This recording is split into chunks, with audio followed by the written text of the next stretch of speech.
Esta Semana de la Movilidad es una oportunidad para reflexionar cómo nos movemos, ¿no? Cómo queremos movernos, cómo compartimos el espacio público y hacia dónde queremos ir como ciudad. Y esta reflexión no puede hacerse solo desde el Ayuntamiento, esta reflexión tiene que hacerse con la voz de la ciudadanía, con vuestra voz, con la voz del sector económico y, y de todas las personas que usan la calle.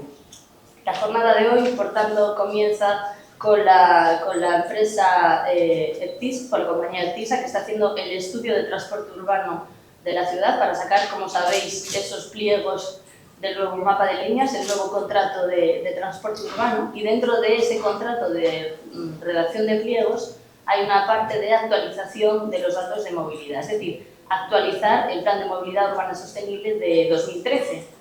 Desde 2013 hasta ahora han pasado 12 años, la movilidad de la ciudad ha cambiado, tenemos nuevas normativas ambientales, tenemos nuevas demandas sociales y, por tanto, tenemos que ver también, como decía, dónde estamos y hacia dónde queremos ir, ¿no? Así que necesitamos esa fotografía que es imprescindible para, para diseñar ese nuevo mapa de líneas de transporte urbano de la ciudad. A continuación entraremos ya en la presentación de la ordenanza que, como sabéis, se aprobó de manera definitiva la semana pasada y es una ordenanza que va a ser publicada en los próximos días en el Boletín Oficial de la provincia y es fruto de un trabajo minucioso, de un trabajo constante y exigente desde el área de movilidad. También quiero aprovechar precisamente para agradecer al personal funcionario, a las técnicas y técnicos municipales por ese trabajo arduo, por ese trabajo minucioso, por la cantidad de horas y el empeño por sacar adelante esta ordenanza fundamental para nosotros, ¿no? La presentamos, la verdad es que con orgullo, por ese trabajo que yo considero excelentemente realizado.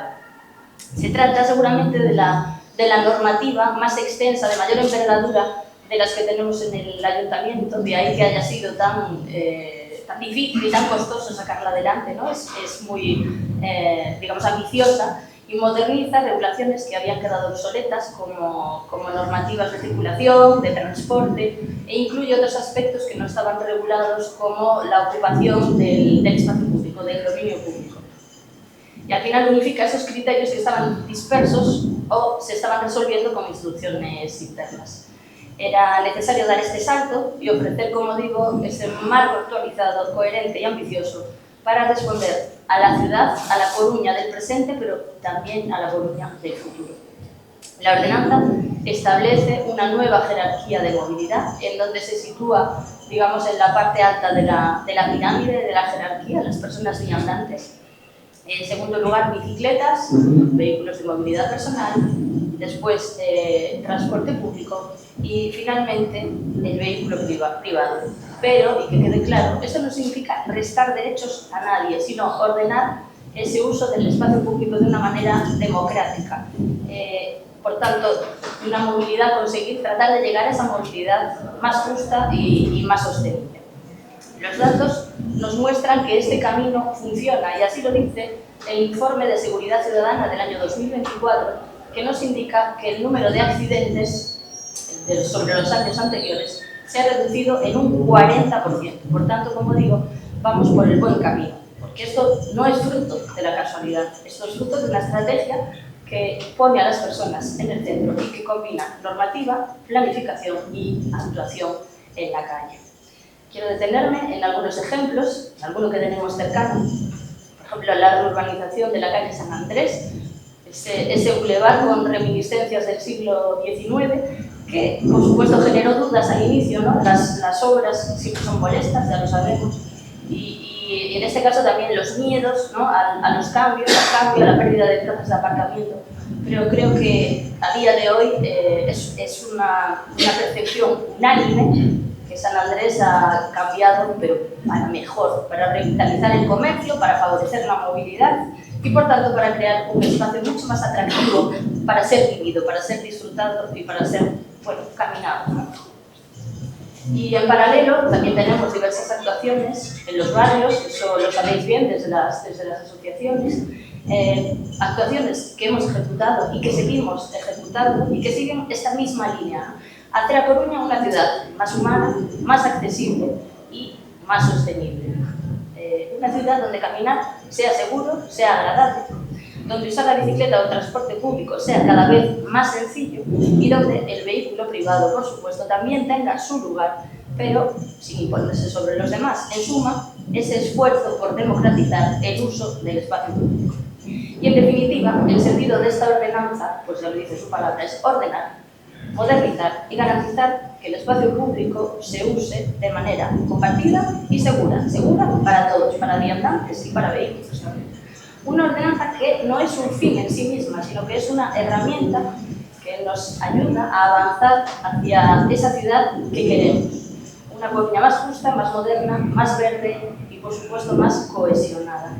Sin más, cedo la palabra, como decía, a los técnicos de la empresa encargada del estudio de transporte urbano y os agradezco de nuevo vuestra presencia en esta jornada que marca un paso más en ese camino común que recorremos hacia el futuro de nuestra ciudad, hacia el futuro de Coruña. Muchas gracias.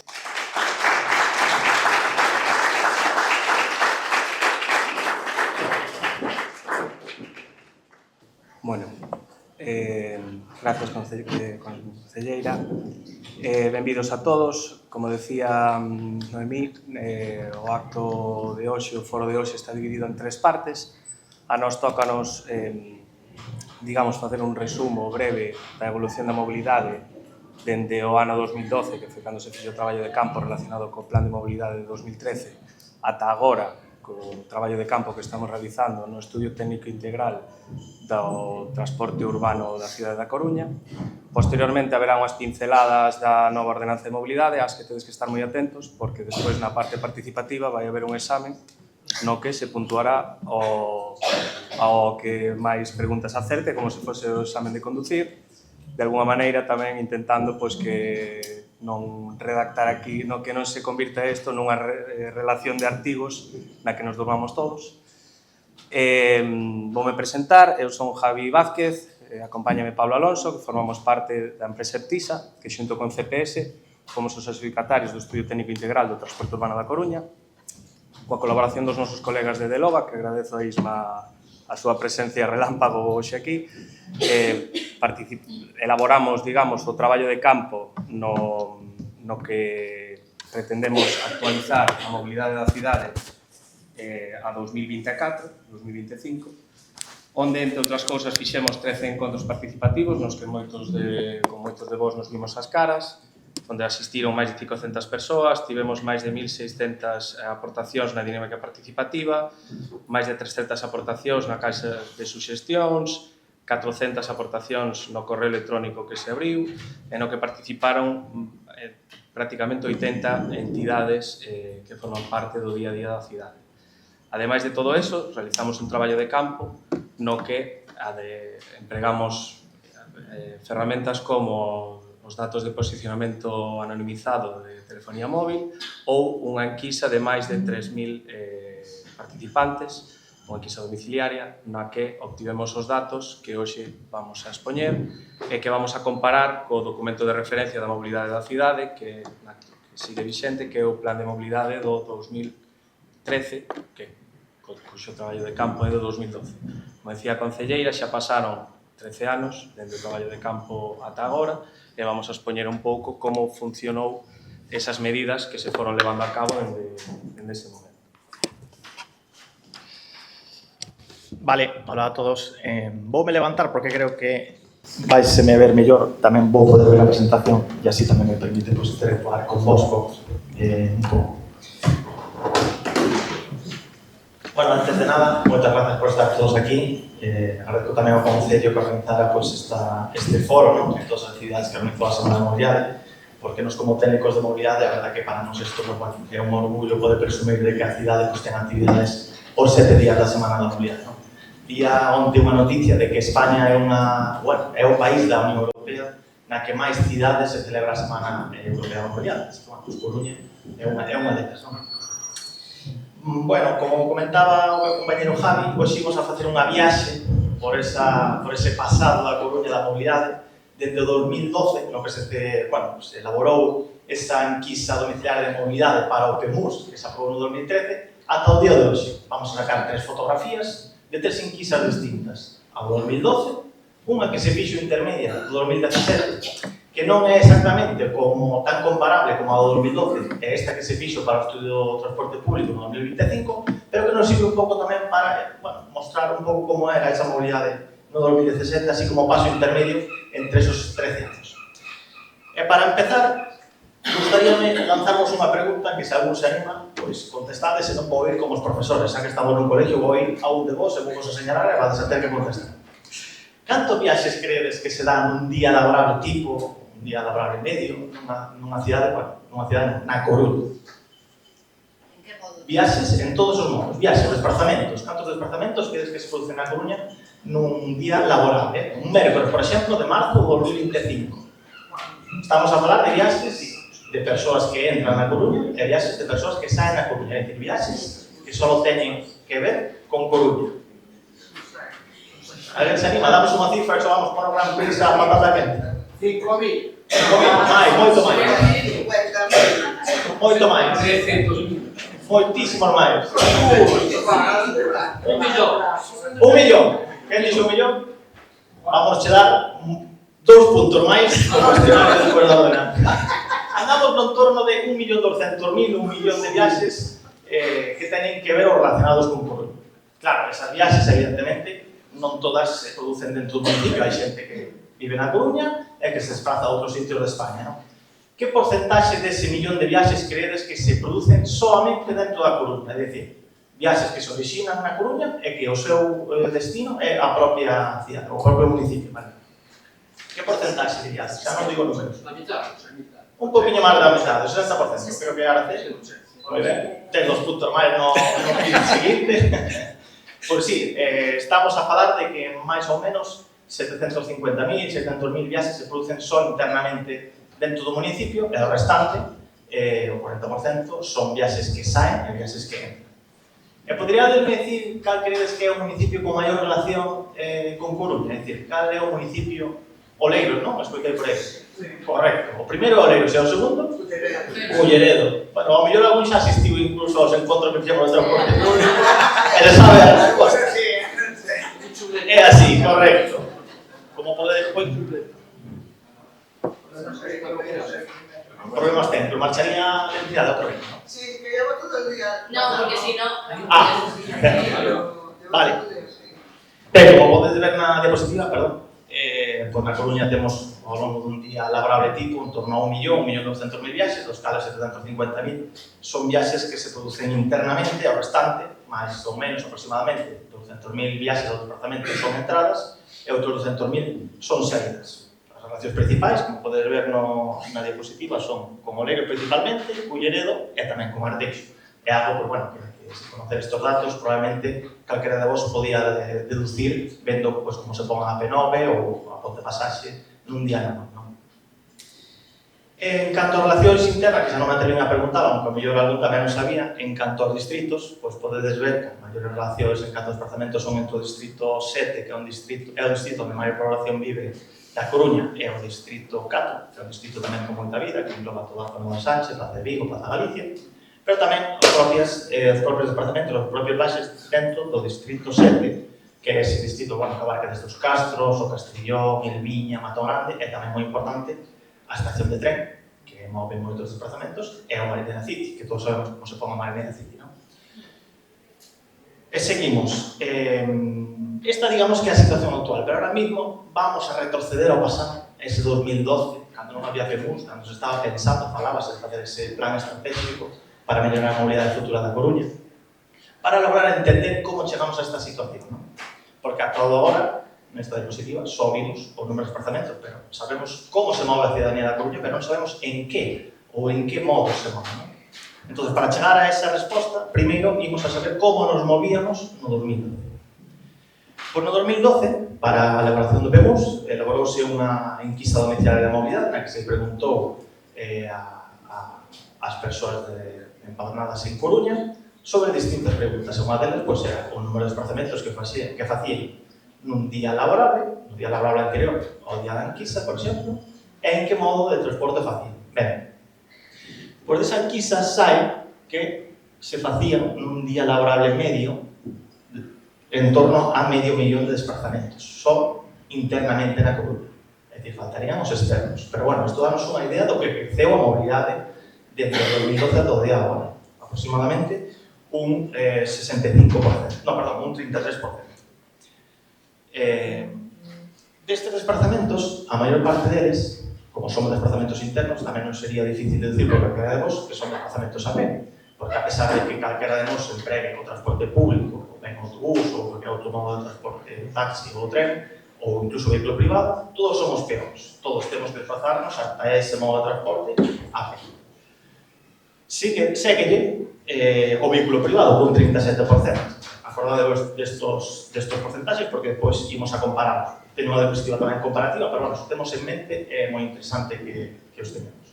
47% a pé, 37% vehículo privado e un 13% autobús. Como podedes ver, a bicicleta queda ser un residual 4%, ou 0,4%. Por lo tanto, os modos non motorizados representan menos da metade dos desplazamentos totales.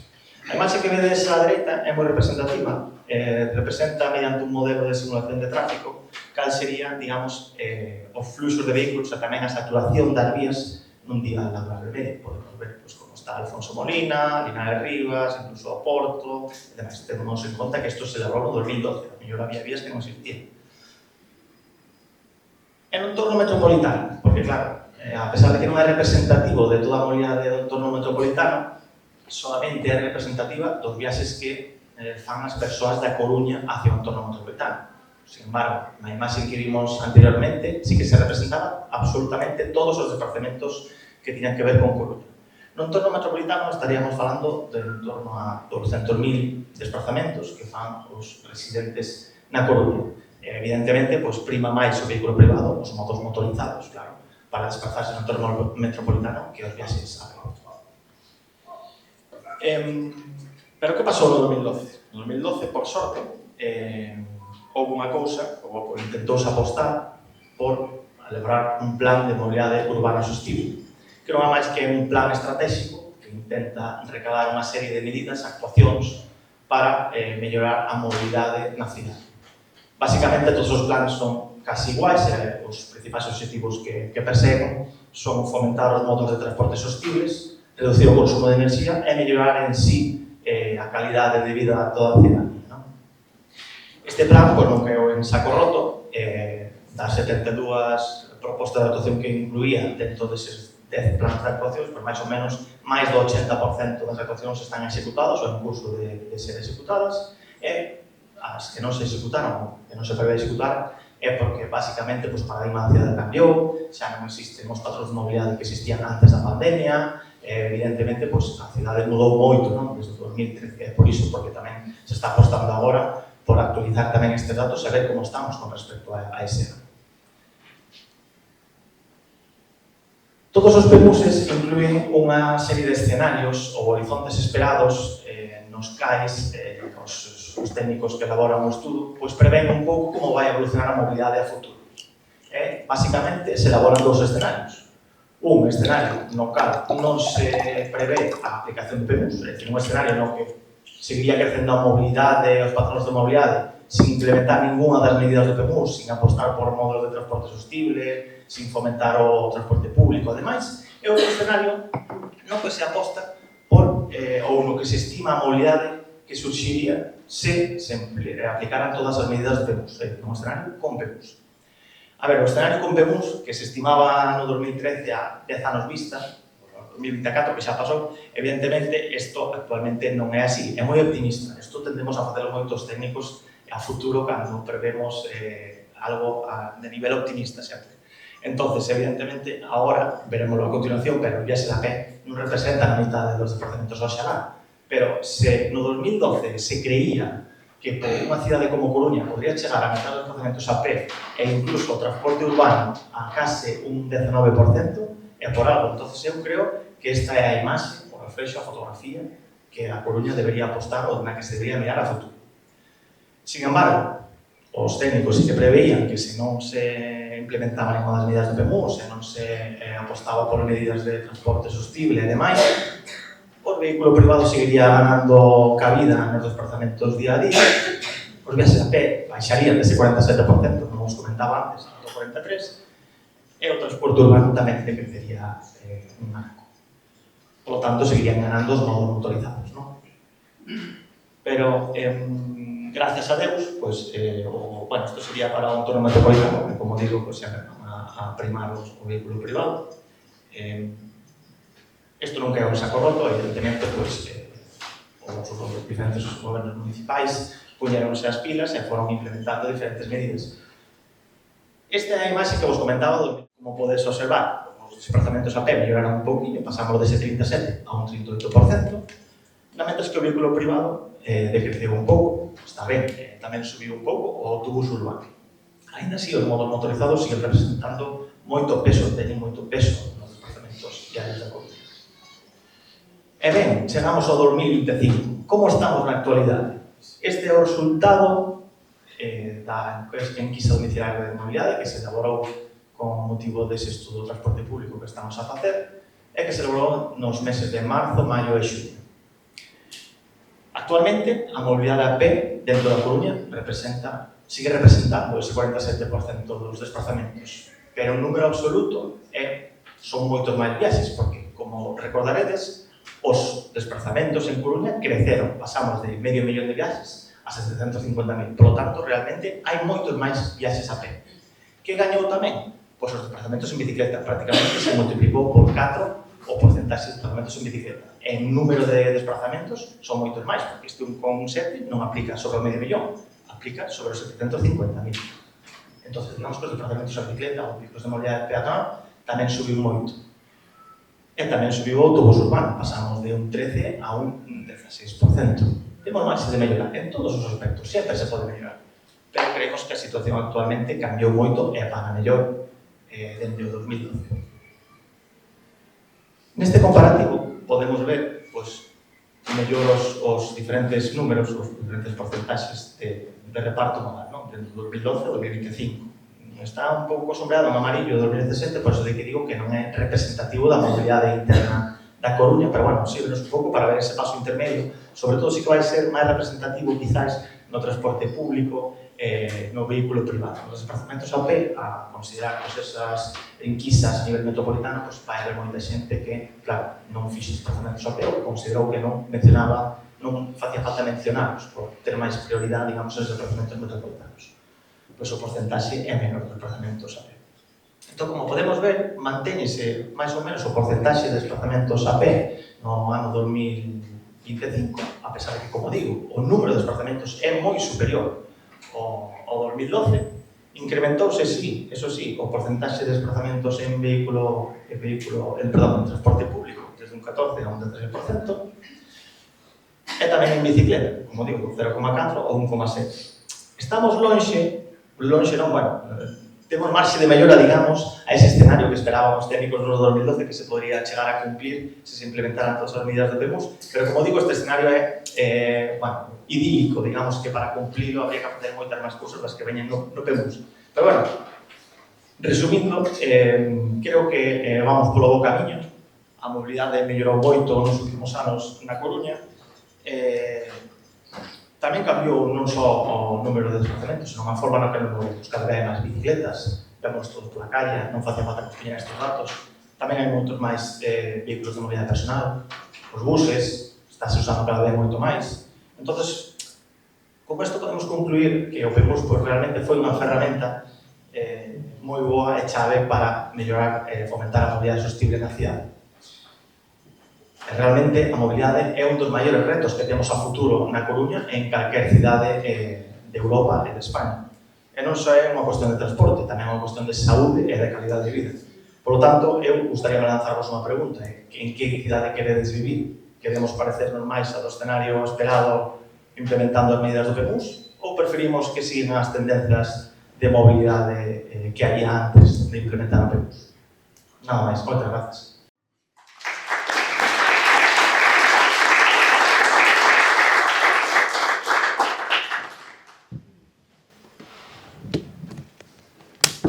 Sí, por a nosa parte rematamos, agora pasarán os técnicos do Servicio Municipal de Mobilidade para expoñer a parte da ordenanza municipal.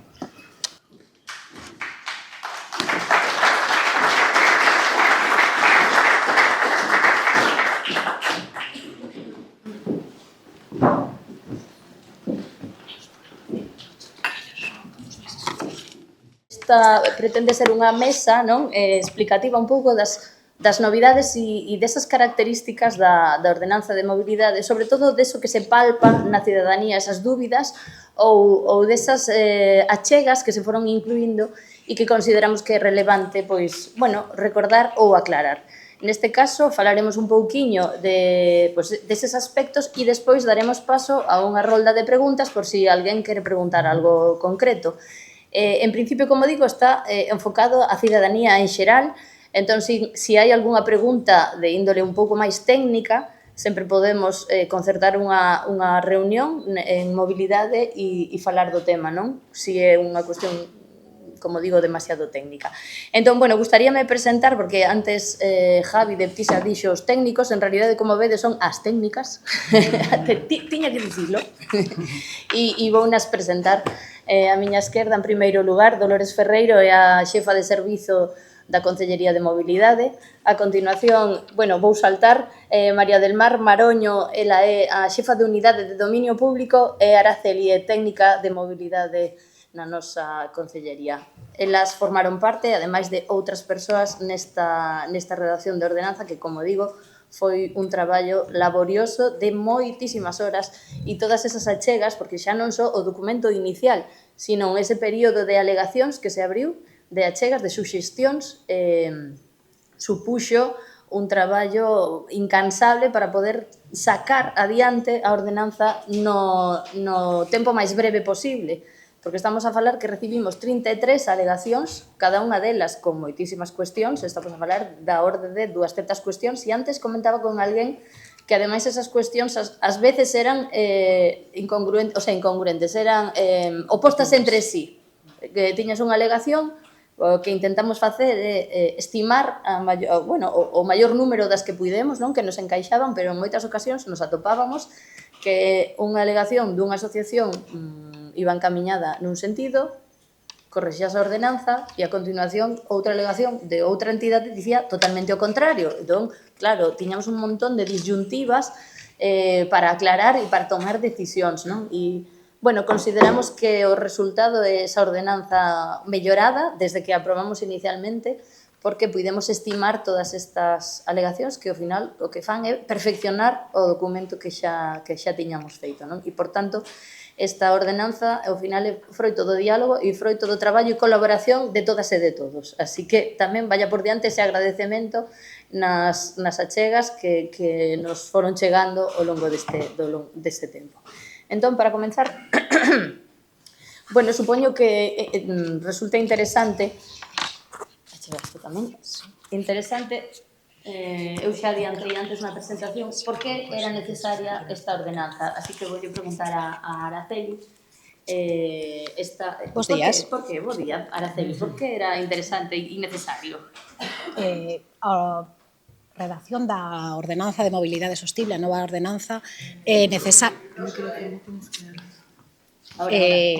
Agora. Sí, vale. É interesante porque necesitamos incorporar as novas formas de mobilidade. Agora mesmo dispoñemos dunha red ciclable de 53 km e estamos percibindo a humanización de todos os espacios da cidade. Entón, contábamos con diversos documentos, como contaron Pablo e Javi, o PEMUS do 2013, e xa nel viña o mandato de realizar unha nova ordenanza de mobilidade. No 2019 temos a Declaración de Mobilidade Sostible, no 2021 o documento de Coruña 30 e no 2022 as zonas de baixas emisións un programa piloto. Entón, antes tiñamos 5 documentos, que era a ordenanza de circulación, unha de transportes, unha da hora, unha de vaos, un documento de vehículos de mobilidade personal. Entón, con todo eso, as evolucións, hemos recollido toda a información e agora os presentamos a a nova ordenanza de mobilidade sostible. Os obxectivos han cambiado respecto ás outras ordenanzas que manexábamos.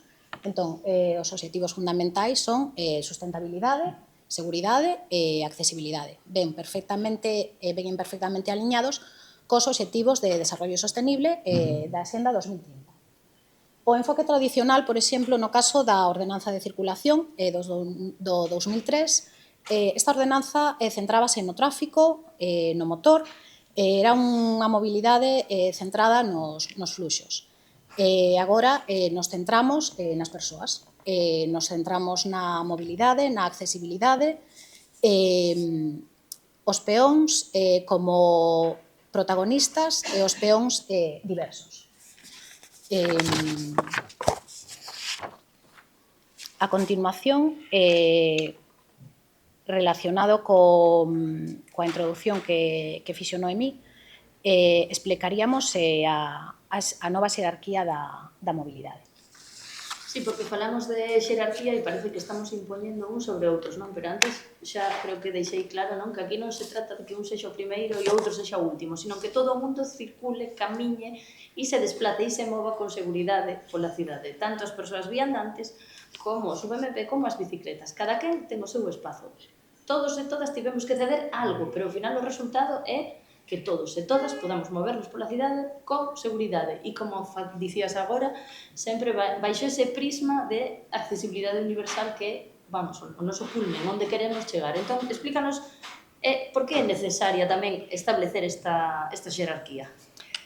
Ao final, a pirámide de mobilidade é a pirámide da saúde, do benestar.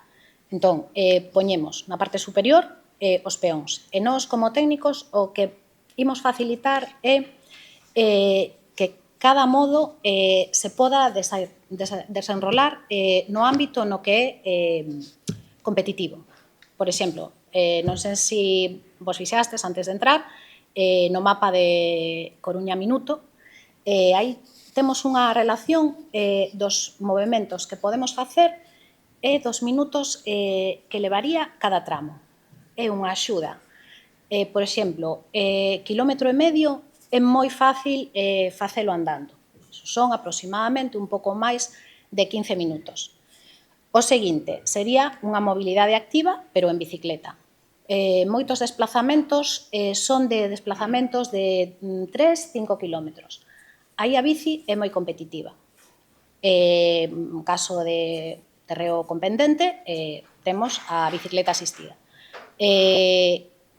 Seguimos co vehículo de mobilidade personal, non é unha mobilidade tan activa, pero é bastante sostible. A continuación, o transporte público. Cando xa pasamos desos kilómetros que vemos que non podemos hacer na bicicleta, pasaríamos a transporte público. Aquí poderemos falar de intermodalidade, é dicir, cando a veces a bici é un apoio para chegar ata a parada do bus. Pois, eso tamén sería unha novidade. Por último, o vehículo privado. Cando ningún dos outros modos nos encaixa, pois collemos o vehículo privado, preferentemente, se pode ser compartido, e nos aquí temos un reto que é unha xestión de todos estes modos, integralos todos e integralos no espacio de que dispoñemos. Perfecto. E despois de decidida esa xerarquía no que poñemos no centro as persoas, pero damos encaixe a todos os tipos de mobilidade, na nosa ordenanza, cales son esas principais novidades, non? Que ao final eran cousas que demandaba a cidadanía. Facemos unha reestructuración da bicicleta. Se define de maneira máis profunda, incluindo as bicicletas de pedaleo asistido. Poñemos a barreira dos 16 anos, que xa estaba, como casco obrigatorio, a partir de aí recomendable. Facemos tamén uns artigos para explicar o transporte de persoas ou transporte de cargas.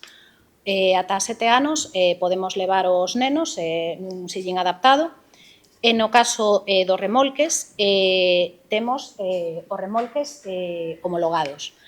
Cando vamos cun remolque, reduciremos a velocidade un 10%, e os menores que vayan no remolque só poden circular por carril bici. En canto aos espazos, elixiremos preferentemente o carril bici. Se existe carril bici, a bicicleta ha de ir por carril bici.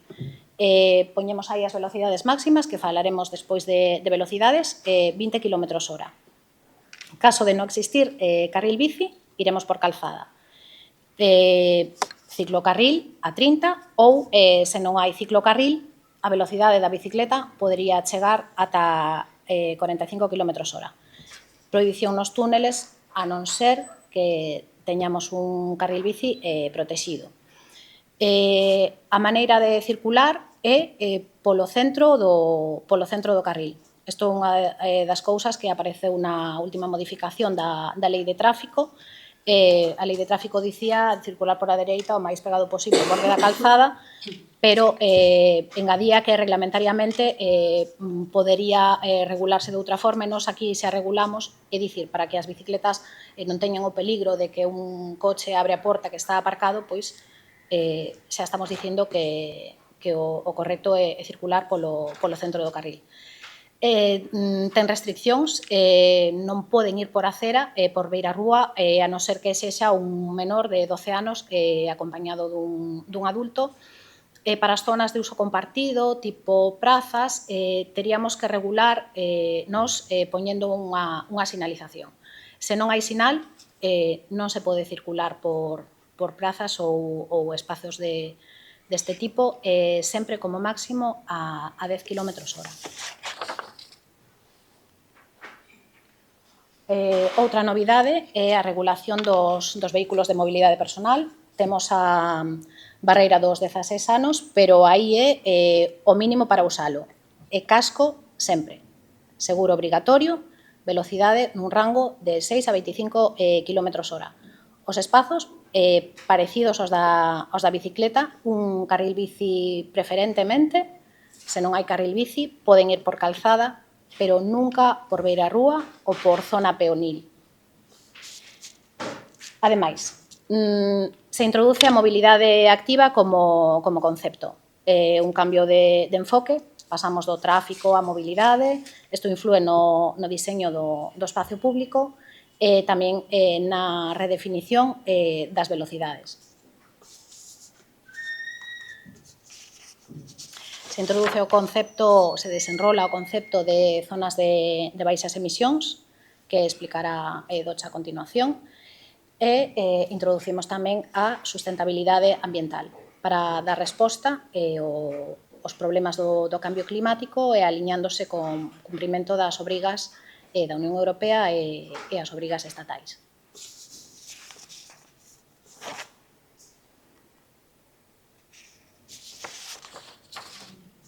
Vale, e agora que estás a falar, bueno, falabas de determinados espazos, non? Falabas de zonas peonís, beirarrúas con carril bici, etc. E a min a sensación que me dá moitas veces é que a cidadanía, non sei se o público está de acordo, que ás veces non temos clara a diferencia, cal é a diferencia dunha plataforma única, dunha zona residencial, a sinalización que saen os nenos xogando a pelota, como que non acaba de quedar claro. Así que, Araceli, podes nos explicar esa diferencia? Sí. Ademais, agora acaba de salir a modificación do reglamento, entrou en vigor o 1 de xullo, entón incorpora nova sinalización no sentido que di Noemi. Esta ordenanza ya fai un percorrido por toda a tipoloxía funcional. Entón, temos as zonas peonís, por un lado, con beirarrúa, rúas peonís ou outros espazos tipo prazas. Temos tamén as rúas residenciais, con preferencia peonil, cunha velocidade máxima de 20 km/h, preferencia peonil. Nese caso, no caso de que sea residencial, pero teña unha plataforma única, que a calzada e a beirarrúa vai ao mesmo nivel, nese caso temos un valor de 10 km/h. No caso de que esa rúa teña transporte público, podemos subir a 20. Entón, rúas residenciais poden ser plataforma única, é dicir, a calzada ao mesmo nivel que a beirarrúa, ou ben diferenciado. Temos a barreira dos 20 km/h e en caso de plataforma única nos propoñemos 10 km/h, pero podemos subir a 20.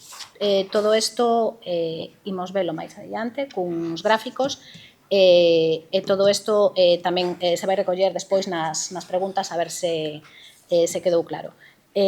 A sinalización e as sinais que temos agora a disposición co novo catálogo son a S28 que xa estaba, que é a de cor azul que aparecen os nenos xogando, esa S permitimos xogar na rúa, agora esa é a 10 km/h, despois temos a S47 que é a 20 e que non permite xogo na rúa. Entón, en función dos usos que lle queramos dar, sinalizaremos nun sentido ou noutro. A continuación, se recolle na ordenanza os camiños escolares seguros que xa figuraban e o carril bici e o ciclocarril a 30. Como outro espazo serían as zonas de baixas emisións que veremos a continuación. E agora, para poñer un exemplo das velocidades e dos modos, temos aquí unha mobilidade, unha vía con carril bici. Entón, esta é unha vía que ten carril bici nunha marxe que pode ir o vehículo de mobilidade personal, xa se pode ver aí.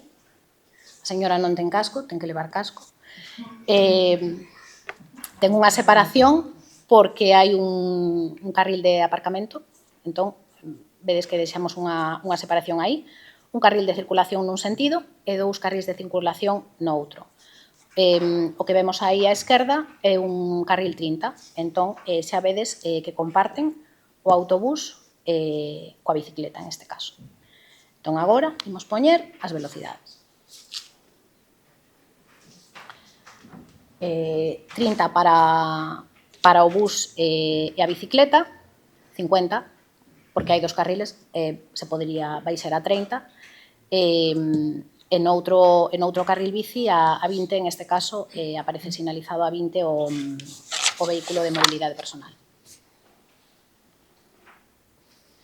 Agora cambiamos de sección e poñemos unha vía residencial con plataforma diferenciada. Temos un carril de aparcamento e un carril único para circular. Temos aí unha bicicleta. Tal como definimos, poden ir a 20 km/h. Seguinte. Isto quere ser unha plataforma única. Xa sabedes a que velocidade poden ir? Alguén se anima?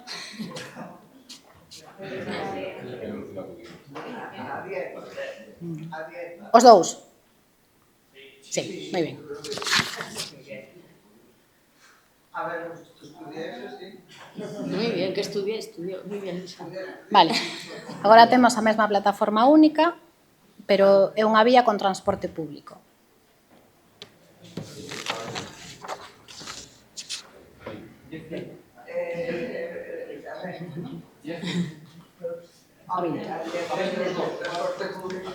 Eu penso que estades preparados para o test que van pasar os compañeiros despois.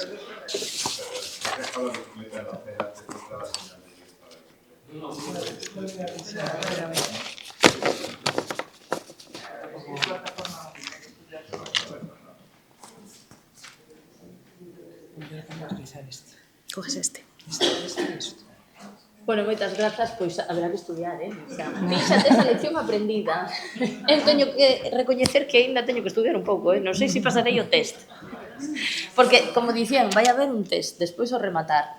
Como estamos nun instituto, eu son profesora, digo, un test ten que haber, un examen. Isto non funciona. Entón, outro... No, este é para a grabación. Ah, para a grabación. Sí, por eso hai que ir ao achegado. Sí, simplemente deixo aquí. Se escoita, verdad? Sí, deixa aí.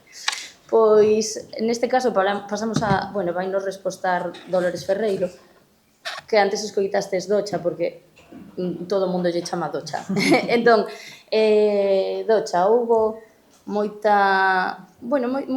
cuestionamento con respecto ás zonas de baixas emisións. Sabedes que a ordenanza establece a zona de baixas emisións Coruña Centro, e esa vai ser a nosa zona de baixas emisións. Entón, por favor, Docha, podes explicarnos un poquinho máis sobre Sí, isto? claro. Bo día a todos. Ben, as zonas de baixas emisións son ámbitos delimitados no espazo público de maneira continua que teñen restricción de acceso de circulación e de estacionamento. Pois ben, é unha obriga legal que veñe pola Lei de Cambio Climático, que para municipios de máis de 50.000 habitantes se teñe que establecer unha zona de baixas emisións para conseguir un obxectivo, que é a mellora de calidade do aire e, polo tanto, unha mellora da saúde dos cidadáns pola reducción das emisións. Na Coruña comenzamos cunha ZBE piloto no ano 2022 que abranguía, vou poner aquí o mapa, abranguía a zona da Marina e a Cidade Vella. Esta ZBE piloto incorporouse encima dunha zona que xa era restringida ao tráfico, porque é unha zona de preferencia peonil, no caso da Cidade Vella, e da Avenida da Marina e da Avenida Montoto.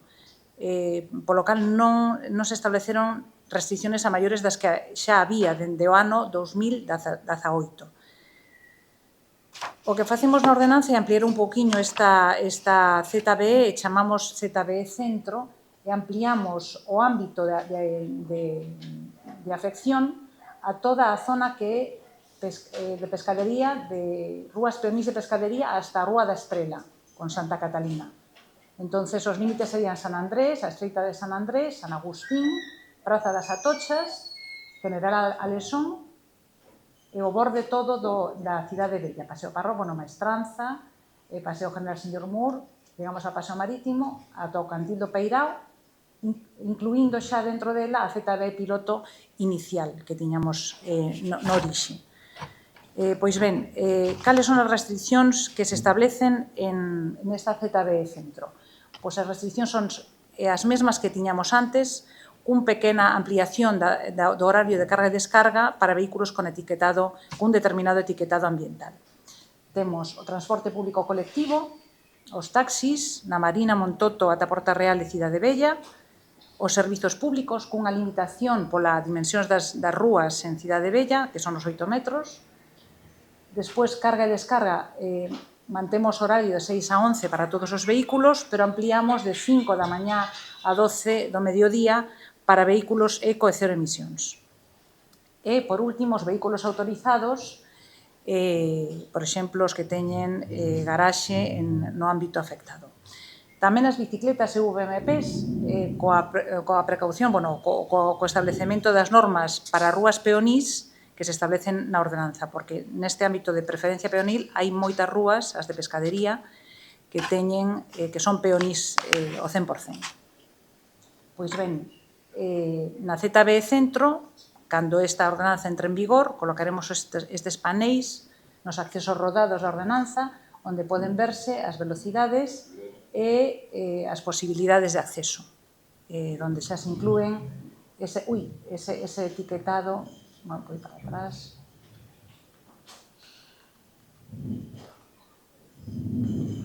ese etiquetado ambiental.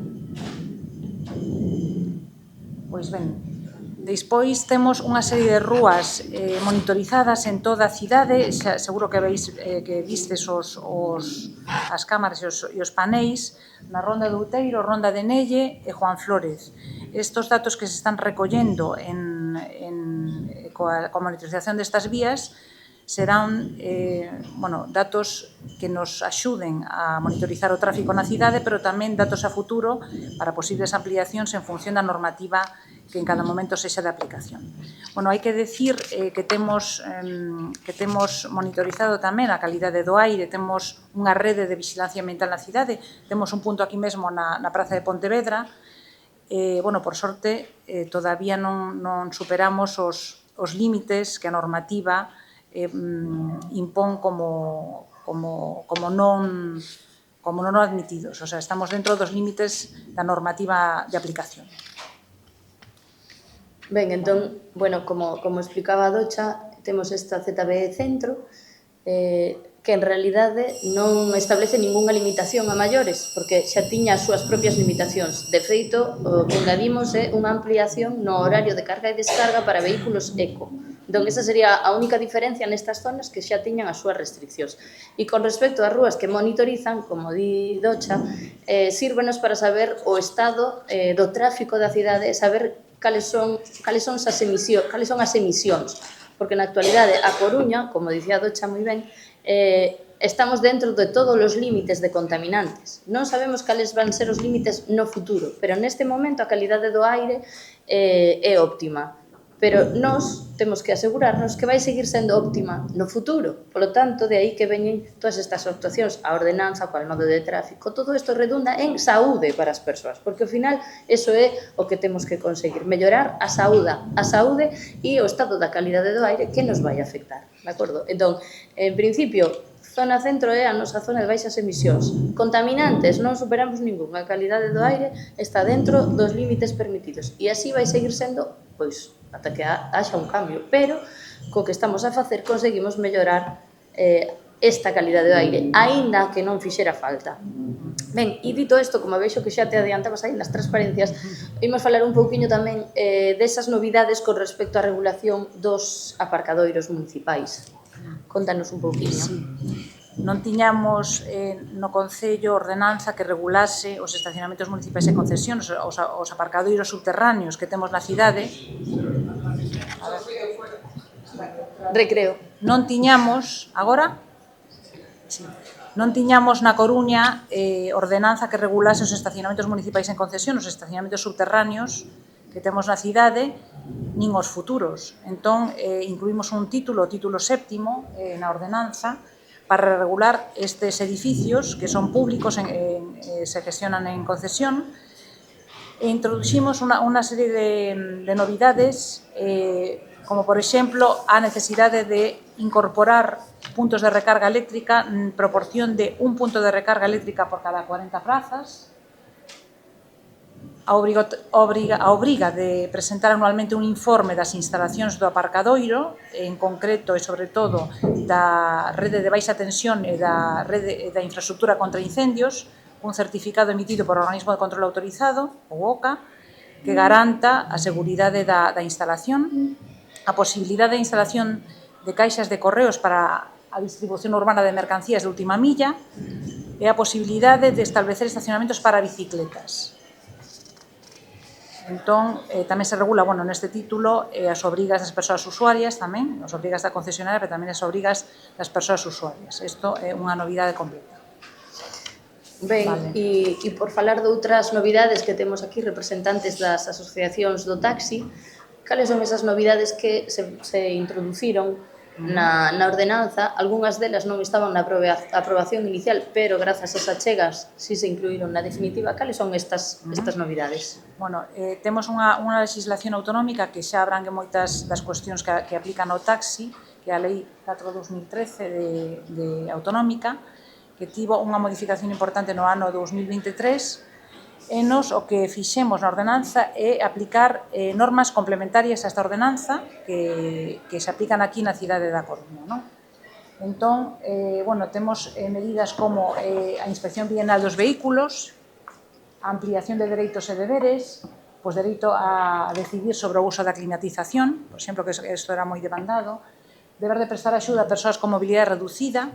Isto, bueno, cae de caixón, pero é unha alegación que fixemos ben en engadir aquí.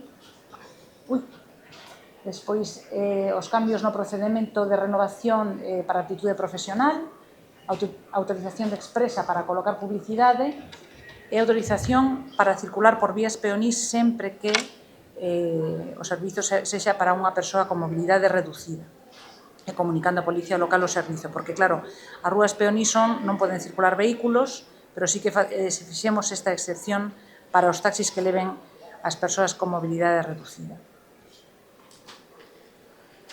Ben, neste caso estamos a falar do taxi, pero tamén... Vamos a engadir estas dúas vale, que vale. veñen de alegacións no período de exposición al pública de asociacións ao taxi.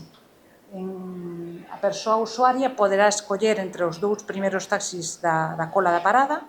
Estas son as novidades con respecto ao taxi, ao capítulo do taxi, pero tamén hai novidades con respecto ao transporte urbano, novidades que xa estaban adiantadas na aprobación inicial, pero algunhas delas foron incluídas tamén nese proceso de alegacións. Entón, cales serían, bueno, un pouco dereitos e obrigas das persoas usuarias ou algún exemplo desas novidades? Bueno, pois, como dereitos das persoas usuarias tamén do taxi, no que sella de aplicación, é o dereito de acceso en condicións de igualdade e non discriminación. Tamén o dereito de acceso con carriño de bebés e a posibilidade de viaxar con animal de compañía sempre que vaya nun transporte. Despois, como prohibicións, bueno, pois todas estas veñen de alegacións no período de exposición ao público e que se estimaron e que van na ordenanza aprobada definitivamente, como é a de comer no interior do autobús ou beber, podendo levar sempre, claro, unha botella con tapa, un recipiente con tapa. Tamén a posibilidade de subir con vehículos de mobilidade persoal, que está prohibido, pero, sin embargo, sí que pode subirse ao autobús con bicicletas plegables. E, por último, tamén o uso de dispositivos con altofalantes para non molestar o resto de usuarios do autobús. Pois moi ben. Coido que quedaron claras algunhas das dúbidas, non? Estes días se escoita bastante, polo menos a min fixeronme varias entrevistas preguntándome estes asuntos, digo, bueno, pois a xente ten dúbidas, hainas que aclarar, non? E agora sí, ímonos meter noutra parte da ordenanza que, como dicía, esta estaba regulada non por ordenanza, sino por instruccións internas, o cal nos deixaba a veces nun limbo que era difícil dar saída a determinadas cuestións, non? Entón, María del Mar Rodríguez, tamén coñecida como Mai, vai nos explicar un pouquiño por que esa importancia de regular o espazo público. Porque eu dicía, o espazo público ten que ter un uso democrático. Ao final ten que ser usado por todas e todas na medida posible en igualdade de condicións, non? E moitas veces nas beirarrúas nos atopamos, pois, andamios, nos atopamos contenedores de obra, pois, unha serie de cousas, non, que son necesarias tamén nas cidades, porque todo o mundo necesita facer, pois, rehabilitacións nas súas casas, reformas, melloras, non? Pero isto hai no que regular, non se pode facer así cada un o seu aire, non? E entón, Mai, como é este tema? Bo día a todos e gracias por estar aquí. Pois, en efecto, é importante regular esta materia que estaba falta de regulación. Únicamente tiñamos a ordenanza de Baos, que databa de 1993, era preciso actualizar un pouco esta normativa. A importancia de regular estas ocupacións do dominio público pois é a de garantir unha mobilidade pois accesible, ordenada no día a día da cidade. Vemos algúns exemplos. Bueno, pois hai que partir que calquer uso ou aproveitamento especial do dominio público que este dado uso común que a todos nos corresponde, pois conleva e precisa dunha autorización municipal. Como dicía, ata agora non tiñamos unha regulación nese sentido e agora, pois, con este título 8º, pois regulamos os procedementos e as condicións para facer esos aproveitamentos e para facelos dunha maneira, pois, ordenada. Porque son aproveitamentos que, como dicía Noemí, están moi presentes no día a día, no trasiego da cidade. Entón, agora, pois, conseguimos unhas reglas adaptadas coa experiencia e práctica que ten o Servizo de Mobilidade para que redunden en beneficio de todos.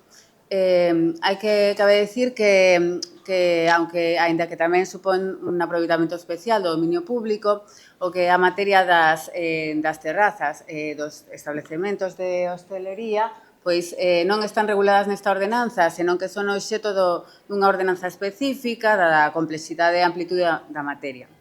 Entón, que tipo de usos que se regulan no título 8º? Pois en primer lugar, os vaos, que son esas zonas pues, reservadas diante dos garaxes que todos coñecemos, que, como decía, ata agora regularse nunha ordenanza de 1993 e agora a ordenanza nova pois, actualiza esta regulación para dar maior seguridade xurídica, para resolver problemas que xurdían na práctica e tamén se introduce un catálogo de infraccións e sancións que con anterioridade non estaban na regulación anterior. Mantéñense os tres tipos fundamentais de vaos, que son os permanentes, durante 24 horas, todos os días, e concédense en supostos taxados, como para edificios de vivendas comunitarios, no caso das vivendas unifamiliares, edificios de organismos oficiais, etc. O vao laboral, que é de 8 da mañá a 20 horas con carácter xeral, salvo que se justifique outro horario de establecemento, e o vao nocturno, que sería de 9 da noite a 9 horas da mañá.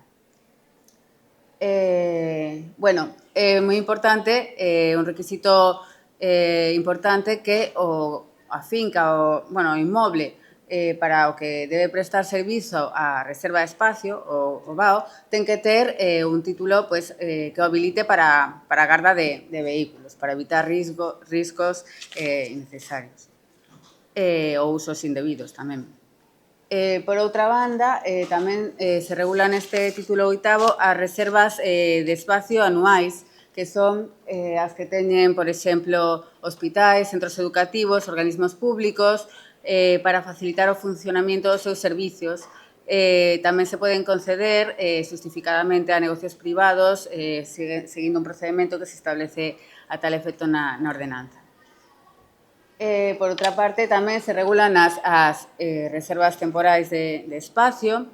Aquí entran situacións como mudanzas, descargas de combustible, colocación de colectores de obra, eventos tamén divulgativos con carpas, mesas informativas, seguindo o procedimento que tamén agora aparece regulado. En ocasións, o Concello ten que poñer tamén os sinais para que o espazo este disponible na data prevista. Tamén hai máis unha mudanza que é un dos supostos máis recurrentes deste tipo de reservas.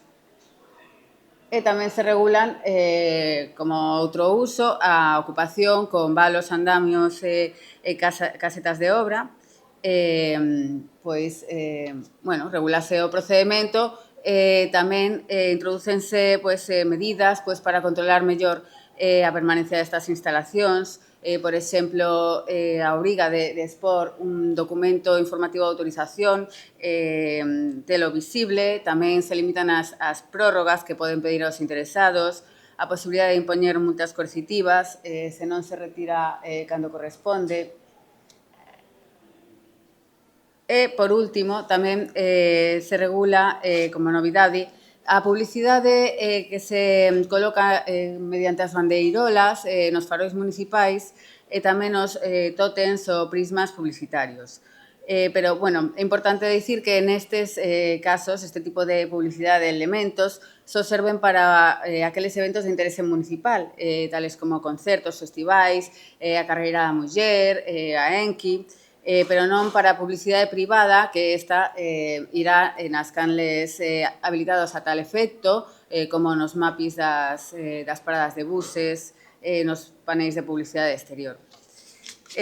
Para concluir, é unha ferramenta moi clave para organizar e protexer o espacio público, garantindo que se utilice unha maneira responsable, segura e xusta para todo o mundo. Moi ben, moitas grazas. O que sí, moitas veces chega a dúbida, porque pasaches así un pouco por riba das mudanzas, non? E hai esa dúbida, pero canto tempo para pedir o permiso para facer a mudanza? Isto é hábil ou é áxil? E pois esa é a dúbida, non? As mudanzas, en canto tempo se tramita? Pois, para facer unha mudanza, claro, ocupase o espacio público, como todo o mundo supón, porque utilizase habitualmente un camión ou furgoneta de grandes dimensións, grúa unha grúa, é necesario, na maioría dos casos, utilizar a zona de estacionamento e que o Concello coloque os sinais que vimos anteriormente, que todo o mundo seguro que os coñece. Entón, bueno, regulase este procedimento no título 8º, un procedimento que se coñece como reserva temporal de espacio, que podese solicitar, bueno, está como procedimento específico na sede electrónica, e o solicitante é un procedimento áxil que ten que solicitalo o interesado con uns 3 días hábiles de antelación, achegando a documentación completa que consta na documentación na sede electrónica, bueno, todo o mundo pode imaginar, bueno, un plano, é moi sinxelo, un plano, unha póliza que cubra posibles danos, as taxas, e se todo está correcto é moi áxil porque casi prácticamente no mesmo día se lle comunica ao interesado o permiso se todo está ben, claro, e tamén se procede, se manda a sinalizar. Porque os sinais, estes que vemos, que vimos antes, teñen que colocarse polo menos con 2 días de antelación. Todas son correctas, es decir, sería se tes 15 anos, se non tes 15 anos, nos están preguntando, teño 15 anos. Claro, 15 que non 16. Teño 15 anos, como a canción de con casco, sen casco, en bici ou VPP sen o casco. O sea, non hai opción VPP sen casco. Non hai, non. Pero que a clave é 15 que non 16, por eso. Bueno, sí, que sí. Por eso, pero é a pista. Se te falta pouco, tes 15. Exacto, Non vale. exacto. Estamos aguantando aí ese último segundo ese de que non vai a contestar. Pois aquí quedou. En Moi ben. bici se leva o caso. Que Correcto. significa isto? Significa que cando vamos en bicicleta ata os 16 anos é obligatorio levar casco. Por encima dos 16 é recomendable. En vehículos de mobilidade persoal teño que ter cumpridos os 16 anos e sempre teño que levar casco. Por exemplo, a miña idade é múltiplo de 16, pero teño que levar casco igualmente. Entón, en VMP, se levo o casco, xa non podería ir en VMP porque ten 15 anos. En bici se leva casco correcto, e en bici sen casco non, porque ata o 16, se vas en bici, tes que levar. Perfecto, pues nada, chegamos a última, non sei, quería seguir, pero con este que era pequeno. Preparados, poden concederme pago se teño unha vivenda unifamiliar con garaxe? Sí, pero son pago nocturno, sí, pago permanente, sí, pero pago laboral, ou en un caso, unha vivenda unifamiliar non ten posibilidade de ter ¿No? O sea, entre sis e aí non pode ser. Se te vivendo con mi familiar, pues vas a desventaxa, porque sabe. Non vale preguntar por WhatsApp as respostas aquí, eh? Xa me estaba decatando eu. Aí están as respostas, pois evita 3. Moi ben, perfecto, pois. Entón sería, en un caso, como queres comentar algo respecto de... Esperamos. Sí, pois un dos supostos precisamente no que sí que está contemplado a autorización para vao permanente o caso das vivendas unifamiliares. Pero únicamente permanente, non se pode pedir laboral. Sí, pero quero dicir, según a solicitude, pero vamos, estaría contemplado como un dos postos se o solicitas, pero se o solicitas como vado nocturno, pues tamén, o sea, sería o que solicita a persoa. Claro, perfecto. Pois, vamos a ver, ¿eh? A ver. Recordo de puntos, a cousa está medio reñida aí, parece, non é... Oye, impresionante, por dentro. Se quere manifestar?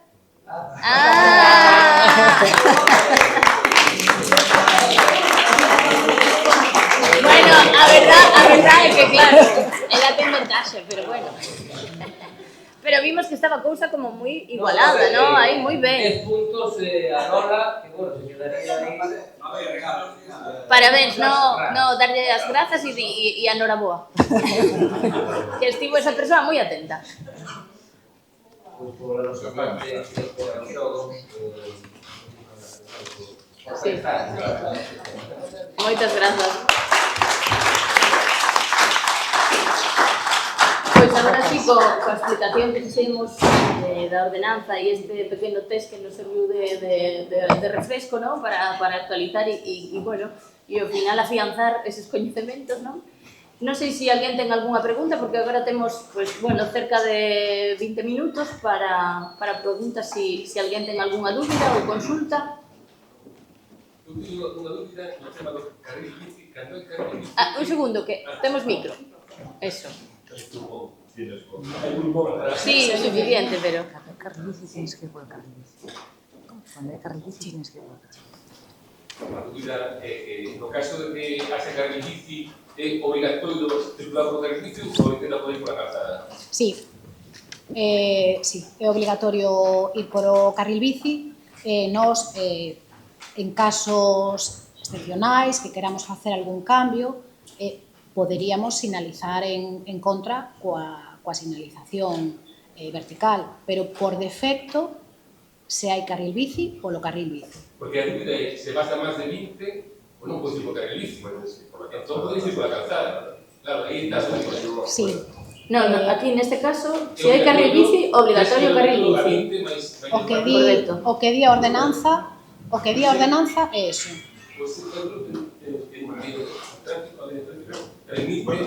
A lei de tráfico permite e incluso co sinal circular que daría obligación de usar o carril bici. Con esa sinal incluso era controvertido, eu lín bastante, e non eran capaces de multar porque dirixía o carril bici, pero non era excluinte. Tiñan problemas coas multas con eso. Neste caso, o que di a ordenanza é que por defecto, carril bici.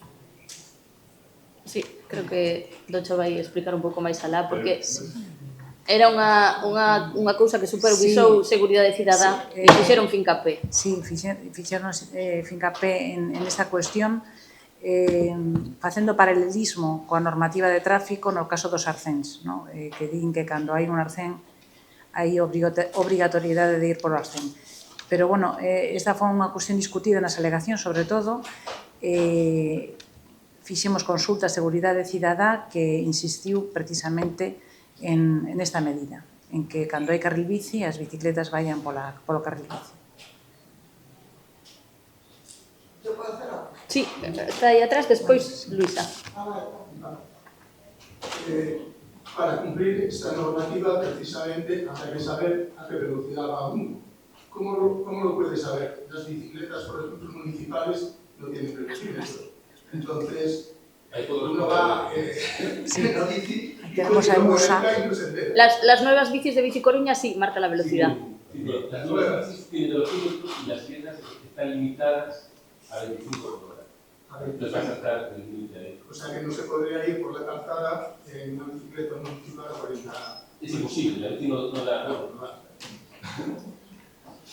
Pero bueno, si es particular la bici tampoco lo sabe.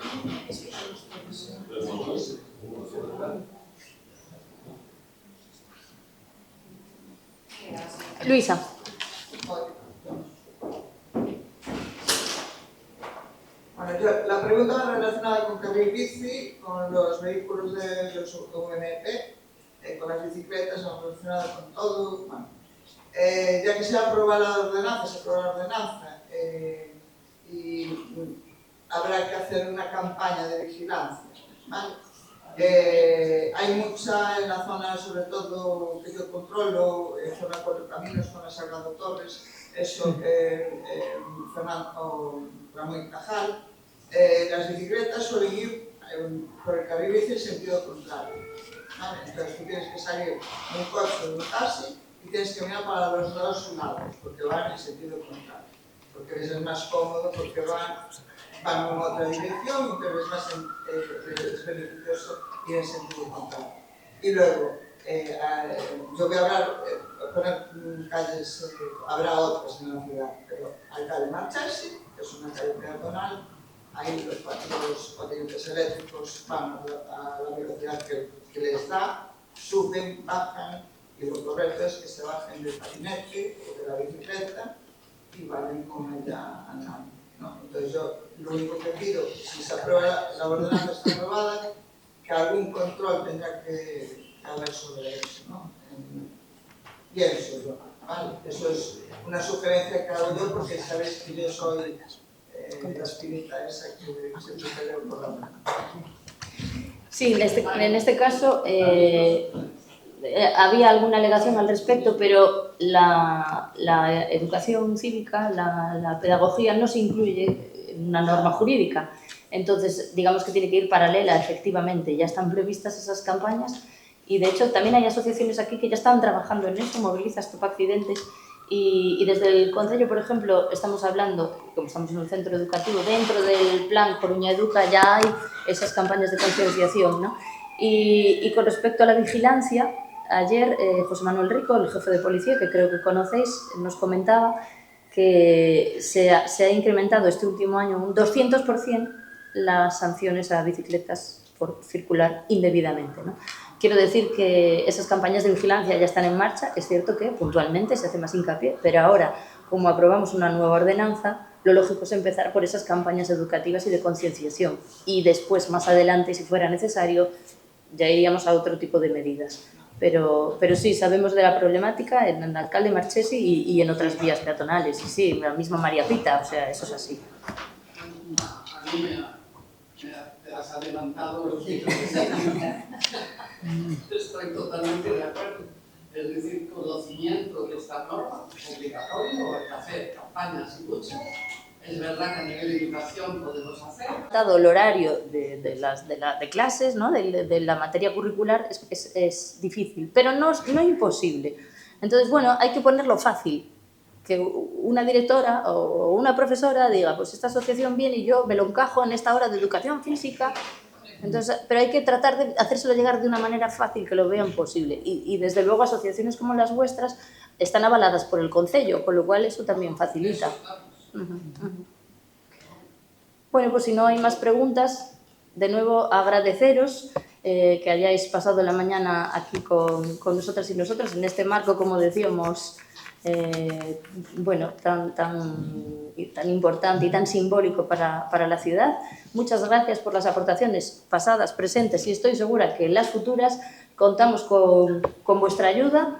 Y nada más, que si os surge alguna duda, ya sabéis que tenéis mi contacto, podéis escribirme, podemos vernos, podemos reunirnos, lo que necesitéis. Así que muchas gracias.